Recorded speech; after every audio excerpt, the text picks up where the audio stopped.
Hi guys, welcome back to my channel. As always, please make sure to comment, like, and subscribe so you too can be part of the Pink Squad. I hope you're having a beautiful day and I hope you are having a beautiful start to your week. So today we are going to go through the 7 baby steps.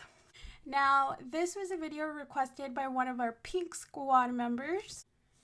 And I figured I'd go through them, and then obviously if you guys have questions, definitely leave them down below. I never know how deep to go into these things, because then we go from I can make like a 10-minute video to then this turns out to be like a 40-minute video. So yeah, but anyways, so first step is, now okay, let's back it up. If you don't know what the baby steps are, they were created, it's kind of like a guide from Dave Ramsey, and he is who I followed and who actually inspired me to become debt-free. And I did so by following this, and if you're interested more so on how I got rid of my debt, I will link that video at the end of this, so don't you worry. But the first step is to save $1,000 for as a little emergency fund. Now, I feel like a lot of the times, people are like, well, that's not enough, and so on. Keep in mind, this isn't meant to be like a giant emergency fund that covers every single issue. But I will say from my experience in terms of like car problems I had come up and medical problems I had come up, stuff like that, like generally the $1,000 mark did work, and it did allow me to cash flow the things that came up while I was focusing on my debt. But obviously, no one knows your situation better than you do.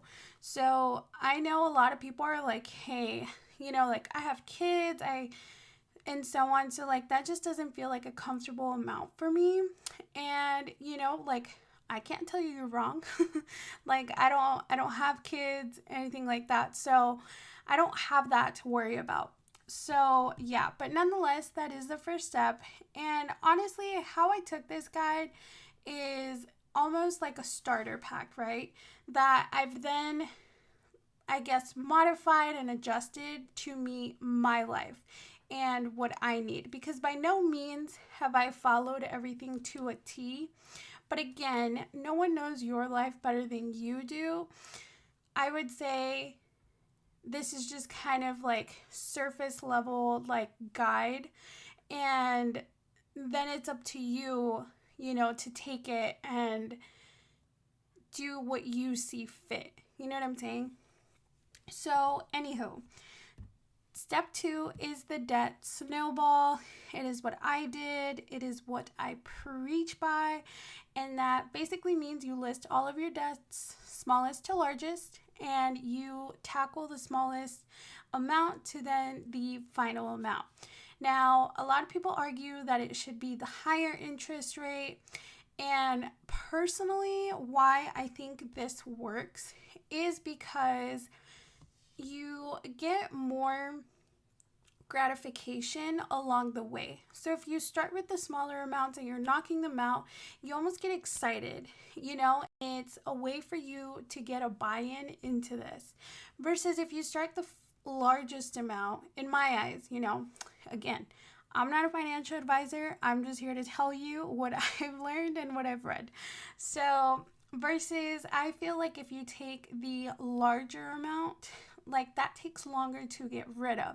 So I feel like that's really discouraging, especially when, for me, I had a ton of debt.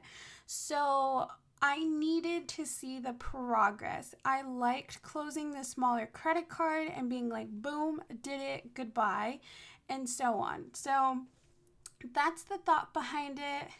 Again, not a financial advisor, just trying to tell you what I have found and whether or not it has worked for me. Step 3 is saving 3 to 6 months of expenses, and I know the way he, I guess, determines the amount is obviously based on your situation.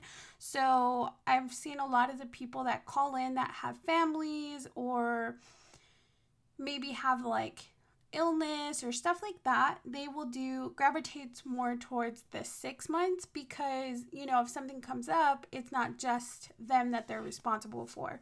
So for me personally, I have 3 months worth of expenses saved, and that's because, like I said, it's me that I have to worry about. I don't have kids or anything like that. So I'm not quite at the point where I feel like 6 months is necessary, but by no means does it mean that I'm not going to get to that point. Like, for me personally, like, I'm trying to save as much as I can. So, like, I've seen people have, like, a whole year of expenses saved, you guys. And I'm just like, goals, you know? Because I feel like life happens. And when life happens hard. So, again, you know, this is up to you, up to your situation, all that fun stuff. And then step 4 is to invest 15% of your household income into retirement.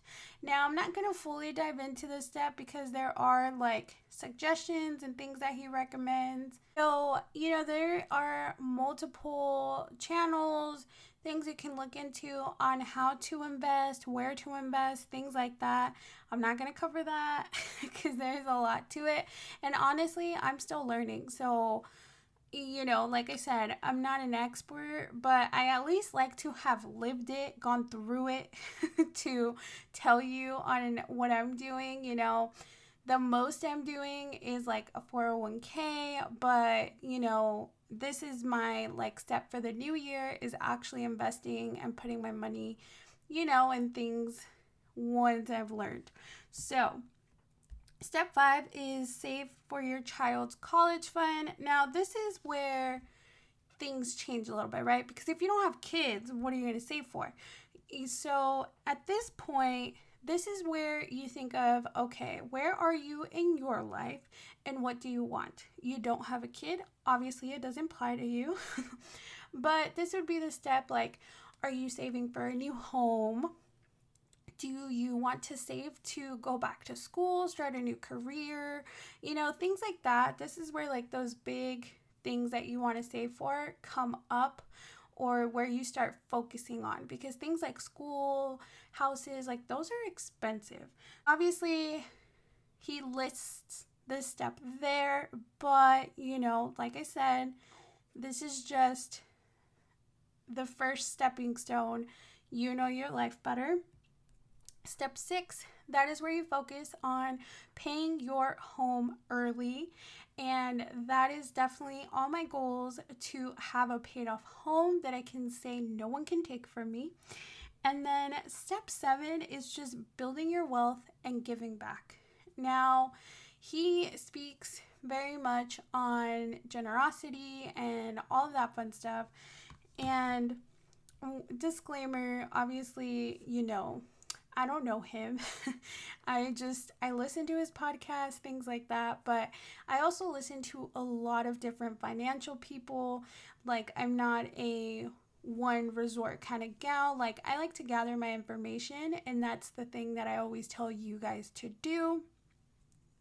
So at this point, you're just going to continue growing, continue investing, and just giving back where you can.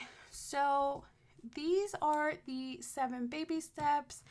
Obviously, like I said, for me personally, I have followed them. I don't want to say to a T because there are things that I do differently, but that work for me and work for my life and my situation, because again, no one knows your situation better than you. But all in all, I would say like this is definitely what got me out of debt. It is what really brought into perspective, like, am I financially sound? Do I know what I'm doing? Do I know what's next? All of those things, it was a no. Okay, that's how bad I was. So when I found this, it was really nice because I didn't have someone to give me financial advice, at least not good, not any good financial advice. Plenty of advice, but not any that I should have taken. But this was a good groundwork. Like I said, definitely listen to him, look into it, look into other things. Like there's plenty of channels, plenty of knowledge to retain and get and grow from. But I do think for me personally, when I think of what are the generic things that I think are important, yes, like 100% have emergency money at hand because you never know what's going to happen. And you obviously want to avoid putting it on a credit card, debt snowball. Obviously, everyone's goal should be being out of debt, and there is good debt. Like having a home, that is good debt, you guys. It's not all bad. But, if you're like me and you had thousands in credit cards, that's bad. And so on. So, like I said, if you have questions, definitely leave them down below. What are your thoughts? Do you like the baby steps? Have you tried the baby steps? Did they work for you? Are you like, no, this is horrible? Like I said, not an advisor. I am simply just telling you, obviously what I have found and also just how I have slightly modified them because, like I said, no one knows your life better than you. So, as always, please make sure to comment, like, and subscribe so you too can be part of the Pink Squad. Thank you so much for watching, and I hope you have a beautiful rest of your day. Bye, guys.